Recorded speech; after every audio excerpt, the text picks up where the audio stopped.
मेरे कुछ students hypertension की प्रिस्क्रिप्शन राइटिंग से रिलेटेड एक डाउट लेकर आए थे। ये डाउट अगर उनके दिमाग में है तो हो सकता है ऐसे ही डाउट दूसरे स्टूडेंट्स के भी दिमाग में हो, इसलिए ये वीडियो बना रहा हूँ। ध्यान से सुनना, बहुत कुछ सीखने मिलेगा। सबसे पहले ये डाउट जानते हैं। तो क्वेश्चन है कि हाइपरटेंशन में डायूरेटिक्स दिया जाता है, तो अगर एग्ज़ाम में भूल गए कि कौन सा एंटी हाइपरटेंसिव ड्रग या डायूरेटिक्स देना है, तो क्या ट्रीटमेंट में फ्यूरोसामाइड लिख सकते हैं? इसके आंसर को थोड़ा सा इलैबोरेटेड वे में समझते हैं, जिससे इस तरह की कन्फ्यूजन फिर दोबारा नहीं होगी।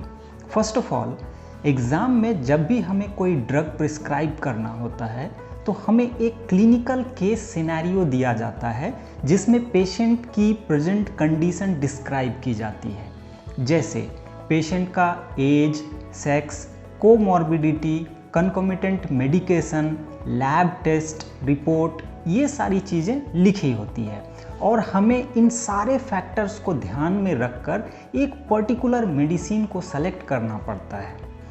अब अगर यहाँ पर एंटी हाइपरटेंसिव ड्रग के क्लासिफिकेशन को देखा जाए तो ये एक बहुत ही बड़ा क्लासिफिकेशन है जिसमें कई सारे ड्रग रखे गए हैं। अब इन सारे ड्रग्स में से हमें एक या दो ड्रग सेलेक्ट करना है जो एग्ज़ाम में दिए गए क्लिनिकल केस सिनेरियो के अकॉर्डिंग मोस्ट एप्रोप्रिएट हो। तो हमारा अप्रोच कैसा होना चाहिए? फर्स्ट स्टेप, क्या पेशेंट प्राइमरी एसेंशियल हाइपरटेंशन का मरीज है या सेकेंडरी हाइपरटेंशन का?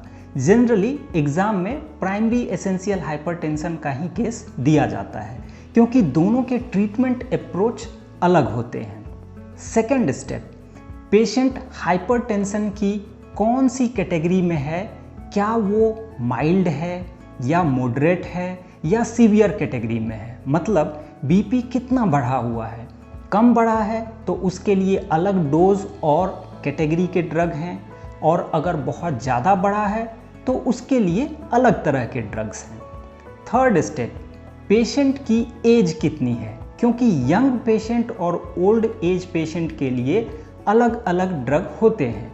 जैसे ओल्डर पेशेंट को बीटा ब्लॉकर और दूसरे ड्रग्स नहीं देकर कैल्शियम चैनल ब्लॉकर जैसे एम्लोडिपिन दिया जाता है, क्योंकि इससे रिफ्लेक्स टैकीकार्डिया और फ्लूइड रिटेंशन कम से कम होता है।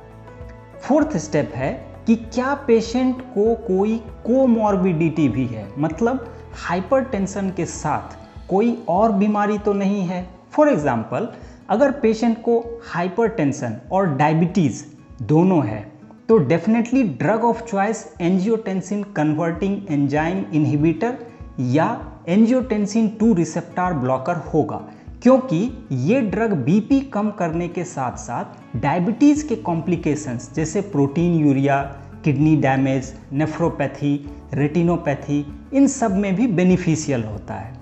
एंजियोटेंसिन कन्वर्टिंग एंजाइम इनहिबिटर्स का beneficial impact myocardial infarction, stroke और हार्ट फेल्योर के पेशेंट पर भी होता है, जहां इसे बीटा ब्लॉकर और डायूरेटिक्स के साथ दिया जाता है।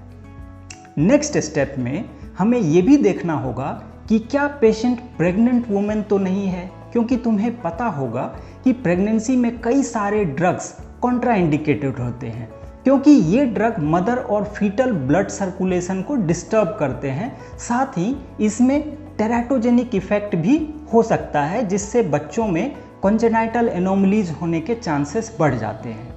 हमें कुछ खास ड्रग जैसे angiotensin converting enzyme inhibitor, angiotensin 2 receptor blockers, diuretics को अवॉइड करना रहता है। इसके बदले हम मिथाइल डोपा, लेबेटोलॉल या हाइड्रोलाजिन दे सकते हैं।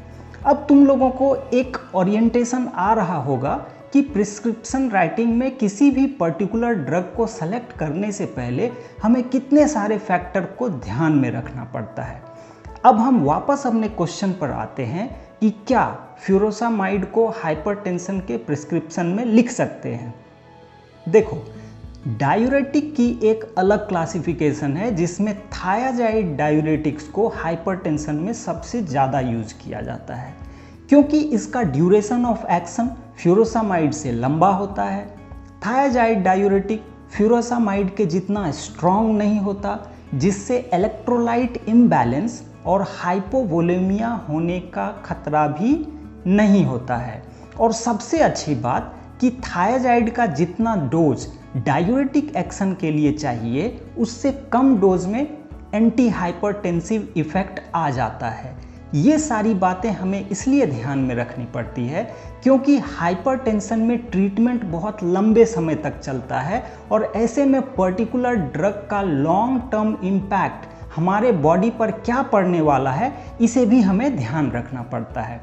लूप डायूरेटिक्स जैसे फ्यूरोसामाइड को हाइपरटेंसिव पेशेंट जो किडनी डिसफंक्शन के साथ हैं उसके लिए रिजर्व रखा गया है, क्योंकि ऐसे में थायाजाइड डायूरेटिक्स अच्छे से काम नहीं करता है। एट लास्ट इस क्वेश्चन का आंसर नहीं होने वाला है। हाँ, यहाँ एक बात यह है कि अगर तुम्हें कुछ भी याद नहीं आ रहा है तो उस जगह को खाली छोड़ने से अच्छा है कि हम फ्यूरोसामाइड लिख दें।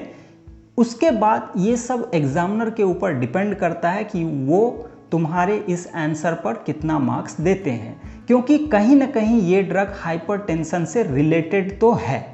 So that's it for this video. ये वीडियो कैसी लगी कमेंट में ज़रूर बताना। अगर इन्फॉर्मेटिव लगी, कुछ नया सीखने को मिला, तो आगे भी मैं इस तरह के वीडियो टाइम पे बनाता रहूँगा, इसलिए फीडबैक ज़रूर देना। मिलते हैं अगले वीडियो में। Keep learning and have fun.